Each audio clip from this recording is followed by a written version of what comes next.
All right, here we are. New year, new way to set up campaigns. This is going to be a longer video, so I'm just going to get right into it. Here is how to build an optimized lead generation campaign in 2026 for your meta ads. Let's get right into it.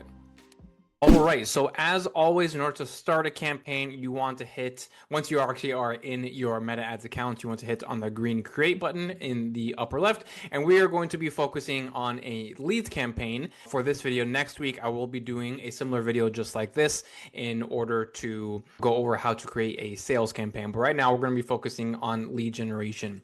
A lot of the things that we're going to cover today are going to be very similar to years past, but there are going to be some noticeable differences with regards to the Andromeda update. So pay close attention. So we start the campaign. You do want to give the campaign a very descriptive name. I'm going to skip that part right now. I've covered in several videos in the past how I like to do my naming conventions. So you can go ahead and check those out. But again, make sure that it is a descriptive name at the top, because if all your campaigns are just titled leads campaign, when you hop back in there or someone's maybe auditing the account for you, it's going to be very difficult for that person to be able to at a high level see what's going on inside your account if you don't have clear naming conventions. So I'm very big on clear naming conventions at every level: the campaign level, the ad set level, and the ad level. It's okay to have long titles. Don't be afraid of that, as making a very descriptive title for your campaign name, ad set name, and ad name is very helpful for a lot of people.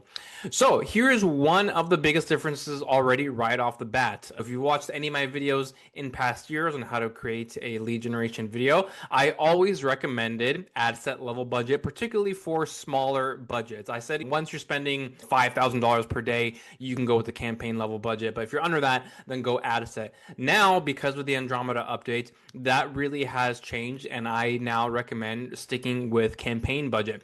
Really, the only time I would recommend at this point in time, things always shift and change, so we'll see how it goes in the future.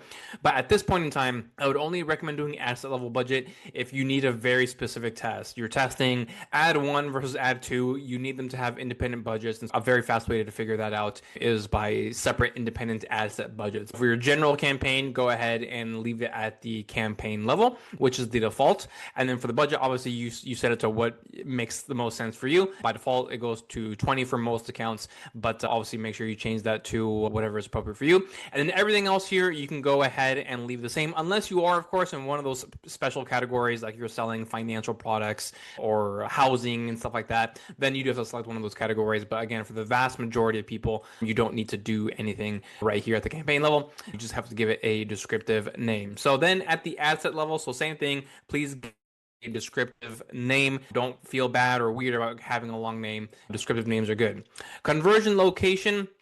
This always changes and flip-flops. Oftentimes it will default to website and instant forms. However, particularly for the vast majority of people who are watching this video, which are more at the beginner level, I don't recommend doing that. That is a little bit more cumbersome and burdensome for most people. So I advise against that. I like to keep things simple for everyone, particularly when they're in the more beginning stages of their ads management journey for their business. So here, what we want to do is actually, we're going to go down. It's very hidden. It's not very obvious, but you want to click on single right here. That gives us a drop down menu, and we can go ahead and select website right there. Then data set, we want to make sure we are selecting the correct pixel. If you have multiple pixels, make sure you're choosing the right one. Conversion event, we are going to choose lead in this case. Now, depending on what platform you're using, whether it's Kajabi versus Lead Pages, the way you install the lead event is different, right? So for example, I'm on Go High Level. I have to manually install the lead event on my thank you page, whereas if you're using Kajabi, it automatically applies the lead event to your thank you pages. Because there's too many platforms to cover on how to install the lead event, before you publish, just make sure that you do a search, how to install Pixel on Go High Level, how to install Pixel on ClickFunnels, how to install Pixel on Samcart, whatever it might be. Make sure you look at that first. It's impossible for me to cover all those in a single video, so that's the only thing I'm going to urge here, is just to make sure that you properly do have this installed before you launch your campaign. And there is a way to test it, which I will cover in a little bit later in this video. And then for the value rules, you can leave this at no, particularly in the beginning stages. I will make more detailed videos in the future on when you should be using value rules. Attribution model, you can leave it as standard. And then the attribution settings, you can leave all that to the default of 7-day click, 1-day view, and then, 1-day engage view, and then 1-day view right there. And then the time that you want your ad set to go live, this has not changed in any way, shape, or form. I still always recommend having things go live early in the morning the next day, unless it's a weekend. So I'm recording this as of January 13th, so I can schedule this to go live tomorrow morning at 12:30 a.m. Pacific time. That's the sweet spot that I have always enjoyed and found and stuff like that. However, if this was a Friday, I would not want to launch this on a Saturday or Sunday, or even a Friday, right? Launching on a Friday, Saturday, Sunday, behavior on the platform is very different than the remainder of the week. So I don't like launching on those days. I like to schedule things out either to go live Monday through Thursday. Now, of course, if there's some sort of emergency, you have a short-term promo and you have to launch on a Saturday, okay, that's fine, obviously. But in most cases, if you can plan ahead, then definitely do take the time to launch during the week. And the reason I like to have things go live in the morning is because if you have something go live in the middle of the afternoon, it's going to want to spend your entire budget for whatever time period it's given. So if your budget is $500 per day and you decide to go live at 3 p.m. in the afternoon, guess what? The algorithm is going to do its darnest to spend all $500 from 3 p.m. to midnight, which you do not want. They just want your money at the end of the day. So in order to spread out your money properly, start it at the beginning of the day. Here I have 12:30 a.m. Pacific time, and I have found that to be very successful. So then here, you don't have to do anything for the show more settings. And then just like in years past, actually, sorry, I'm going to quickly scroll down to the placements. I'll come back to the audiences right here. But the reason I want to quickly go to the placements is that just like in years past, no change right there. I still recommend doing all placements. I've been recommending that for years and years. So no need to change that right now. It just gives the algorithm the freedom and flexibility that it wants to find the right people at the right placement. Now, for the targeting here under the audience section, this is the biggest change due to the Andromeda update. So in years past, I would say, hey, come in here and put all your targeting settings in, whatever, fans of Disney, sports fans, whatever it is, obviously that who you are targeting, this is where you would put in here under the detailed targeting. That's where you could put that. Or you could target custom audiences, which I will get into that in a second. But if you're doing cold traffic targeting, traditionally what we would call detailed targeting. Here at this point, you don't have to do anything actually because of the way Andromeda works, which by the way, if you do not know it works, I have a video right here you can check out in the corner, which I go into deep detail in terms of what Andromeda is and what it means for your campaigns moving forward. So I won't cover that right here, but check that video out. But in short, it's just better in most cases to have wide open targeting. Now, if you're an account that has a long history of having success with certain targeting options, then fine, you can keep on using certain targeting options. But in general, for the vast majority of accounts out there, I do recommend just going open targeting and letting the algorithm find the people for you. You can change the minimum age, that's fine. I have no issues changing that. Obviously, certain businesses have certain age range that they are targeting. So if that's you, don't feel bad about that. Or you can also still change genders, just men, just women, or all, depending on obviously who it is that you are trying to target. Do still add exclusions. So this is a lead generation campaign. So I want to exclude everyone who has become a lead in the past 180 days, because if they opt in, then I don't want to waste my dollars and impressions on people who have already opted into my lead magnet. It's a complete waste of money. And not only that, you're annoying the other person on the other end, because if I opt into your freebie and then I keep on seeing your ad about that same freebie, it's going to be very annoying. So make sure that your exclusions are still nice and tidy. That is one thing that certainly has not changed, our exclusions and utilizing them wisely. Locations, I have United States. Obviously, you can modify that any way that is necessary for who it is that you are trying to target. And then that's pretty much it at the ad set level when it comes to targeting. So big simplification here compared to years past where we would do like deep detailed targeting analysis. What interests can we try to get in front of, this, that, and the other? But now you just keep it open targeting, nice and easy. The only change here you need to be aware of is that if you're trying to target warm traffic, I do advise, highly advise actually, that you go down here to where it says further limit the reach of your ads. Because when we do the default setting, it's going to, by default, use the Advantage Plus settings, and it's going to go beyond your warm traffic targeting audiences, right? Which obviously, if you're trying to target warm traffic, there's no point in going beyond that. So to control that, click on further limit, and you're gonna get this warning, right? It's big and scary, but again, this is just to strictly go in front of your warm audiences. Okay, click continue, further the limit, the reach of my ads, and then now I can put in my warm audiences in here, right? So my custom audiences, I can do like website visitors, Instagram engagement, all that kind of stuff, and I'll put that in there, and that can be my targeting. But then also you need to be careful with this right here. You'll see, hey, by the way, can we just use this custom audience as a suggestion? And again, in 99% of cases, if you're targeting warm audience, it's because you want to get in front of your warm audience. You don't want to get in front of cold. So make sure you deselect that right there. If you accidentally select further limit the reach of your ads and that was unintentional, don't worry. You can always click here to switch to recommended setup, and it's going to take us back to the way it was before, where we just have broad open targeting, and all we're doing here is excluding the custom audiences. All right, before we go any further to the ad level, one thing I did want to make you aware of is that in 2026, if your goal is to make ads less stressful in your business, whether it's Google ads, Meta ads, then my team and I can certainly help you. Ads can be very confusing. They're constantly changing, whether it's strategies or algorithms or whatever might be going on in the world. It's a lot to keep up with. So if you want to take all of that off of your plate, whether you're a small business on a small budget or a large business on a large budget, we have a package that will fit for you and where you are in your business journey. So I have a link below. Go ahead and book a time right there. We'll hop on a call. We'll talk one-on-one, see what is the best fit for you, and if there's any way that we can help. Again, I have that in the description below, and I look forward to chatting with you. All right, and then lastly, we have the ad level. So once again, make sure you do give it a descriptive name. I'm skipping that part right here because I've discussed it in great length before, but descriptive names are always good. And then a couple things to note down here when you are creating your ad. First and foremost, obviously you can choose right here between single image or a carousel. That may change. In this case, I'm gonna keep it simple. We're gonna go with a single image, but I do use in carousel, so don't forget about that option right there. But the first thing we want to do here actually is to uncheck this box, the multi-advertise your ads option. I do not like this because it makes your ad appear next to other advertisers, and it can give a very confusing experience for the person who's seeing that, because they're going to see advertisements from multiple companies. They're going to think it's all one ad and it's just one business, like selling very different types of products and services, which is a weird experience. So I don't recommend it. So be sure to uncheck that. And then here, make sure you put in your destination URL. And then for the browser add-ons, I mean, for 99.9% of people, you're going to keep this at none, which is totally fine. So then we're going to add our creative. We're going to add an image. For all these extensions right here that you can utilize, you can keep them off. The branding, you can keep it off. The site links, if you are an e-commerce company, it's fine for you to use site links, but for pretty much any other business, I recommend keeping that off. So these are all off right here, and that's all groovy.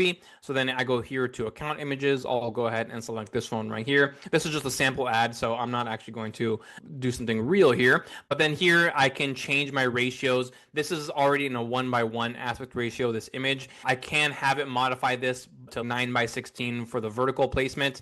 You need to be careful when you do that, because as you can see here, the text is getting cut off. So I'm not going to do that. But sometimes if you don't have text like I do, like right here, this is a perfectly fine option so that it looks a little bit better in the vertical placement. But again, it doesn't look good because of the text getting cut off, so I'm going to leave it as is. And then primary text, this is your text above the image, right? And then this is your headline. This is your, obviously in real life, oops, okay, I don't know what happened there. I deleted everything, but obviously in real life, you wouldn't do this. You want to make sure that you're giving it some real options. And of course, they're going to offer their AI generated options for additional headlines and additional text. In the vast majority of cases, I don't like what they offer, but take a look. Maybe they're good. If you do like them, go ahead and use them. But I would say at least in 80% of cases, I am deselecting that. I personally never put in a description. It's only sometimes visible on desktop, and that's going to be a fraction of your impressions. So it's just a waste of time in my mind. And of course, for Learn More, because this is a lead generation campaign, usually Learn More is the one that makes sense. So I'm going to go ahead and leave it like that right there. Now, the AI generated images. So at first, I hated everything that they gave you right here. I thought they were terrible options, but it has gotten better over time. There are still some terrible options right here. Namely, this one, as you can see right here, they've got like the arrow going through this lady's head right here, which is very bizarre. Not sure why the AI thought that was a good idea, but some of these other ones are actually really cool. I do this one, so if I want to select some additional options, I can go ahead and click that right there. This one's fine. This one's fine right here, although it is odd that this guy's tablet is backwards, but whatever. Vast majority of people won't pick up on that. Sure, this one's fine. I do this one here with the tablet up against the wall. And then, sure, let's go with this one right here. You pick the ones that you like. You don't have to go with all of them, but like I said, they are getting better at this, in my opinion. So it's a very quick and easy way to introduce new options into the mix. Now, for the Advantage Plus creative enhancements, this is a very important page simply because the vast majority of these options are absolute garbage. So you want to make sure that they are off. Enhanced media text, translate text, show spotlights, reveal details over time, all of those can be turned off. I do not like them. They just make your ads look very weird. Add overlays, sure, that one's fine. It's not a big deal. Like it'll make the call to action button a little bit bigger, or maybe it'll put your headline up here and stuff like that. It's one of those things where if you turn it off, that's also fine too. I don't think it really improves your campaign performance. I don't think it kills it either.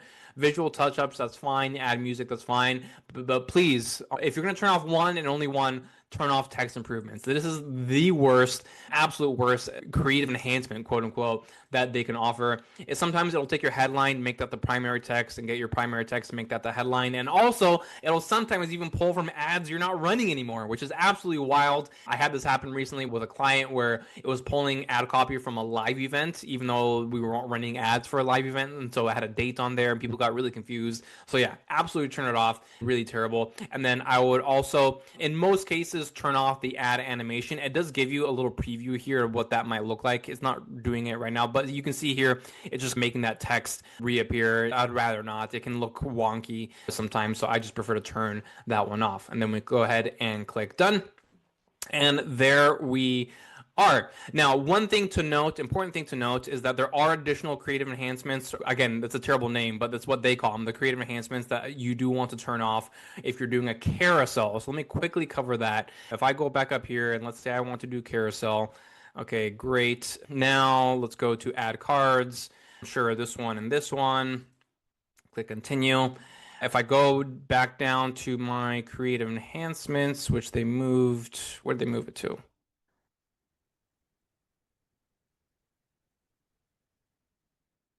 Here we go. And then click on edit. You do a couple things. You want to turn off the profile end card right here because it's just going to lead to your business profile, which obviously here we're trying to get people to my website, not to my profile. And then highlight carousel card as well. If you're an e-commerce company and you're selling multiple products, this is totally fine to leave on. However, if you're pretty much any other kind of company and there's a very specific order that your carousel cards need to appear in, then by all means do turn this off. It's going to move all of your cards out of order. And so those are the two ones that I did want to quickly point out there if you are running a carousel.